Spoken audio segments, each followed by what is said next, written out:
Good morning మిత్రులారా, మరొక కొత్త అంశంతో మీ ముందుకు. ఏంటి అనంటే, మొన్న సెప్టెంబర్ 12, 2025 నాడు పాలస్తీనాకు ప్రత్యేక దేశ ప్రతిపత్తిని కల్పిస్తూ యుఎన్ఓ యొక్క సర్వసభ్య సమావేశం తీర్మానం చేసింది. ఈ తీర్మానానికి సెప్టెంబర్ 12, 2025 నాడు భారత్‌తో సహా 142 దేశాలు అనుకూలంగా ఓటేశాయి. 10 దేశాలు మాత్రం ఈ తీర్మానాన్ని వ్యతిరేకించాయి. చూస్తే ఈ పాలస్తీనా యొక్క రాజధాని తూర్పు జెరూసలేం ఉంది. ఇది ఆసియా ఖండంలోని దేశము. తర్వాత ఇది అంటే ఇప్పుడు దీనికి ప్రత్యేక దేశ ప్రతిపత్తి హోదా లభించడం వలన పూర్తి సార్వభౌమాధికారము, యుఎన్ఓలో పూర్తి సభ్యత్వము, స్వీయ నిర్ణయాధికారం ఉంటుంది. ఆర్థిక అభివృద్ధిలో నిర్ణయాలు తీసుకోవడానికి దీనికి ఇప్పుడు పూర్తి అధికారాలు వచ్చేసినట్టు. దీనికి 142 దేశాలు సెప్టెంబర్ 12, 2025 నాడు అనుకూలంగా ఓటేశాయి.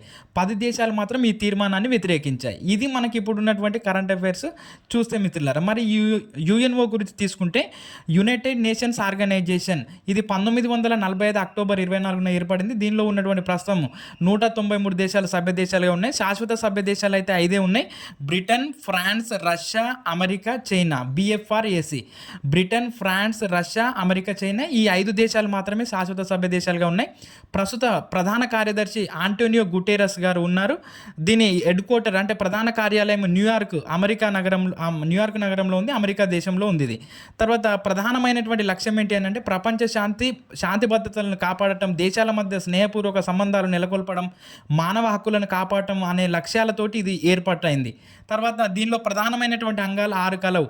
సర్వప్రతినిధి సభ, భద్రతా మండలి, ఆర్థిక సామాజిక మండలి, సచివాలయము, ఆ తర్వాత అంతర్జాతీయ న్యాయస్థానము, ధర్మకర్తృత్వ మండలి. ఇలా 6 ప్రధానమైనటువంటి అంగాలు కలవు యుఎన్ఓలో. మనకు 2వ ప్రపంచ యుద్ధం జరిగిన తర్వాత మళ్ళీ ఇలాంటి యుద్ధం అంటూ జరగొద్దు అని దీనిని ఏర్పాటు చేశారు. మనకు మొదటి ప్రపంచ యుద్ధం ఏమో 1914 నుంచి 1918 వరకు జరగక 1920లో నానాజాతి సమితి ఏర్పాటైంది.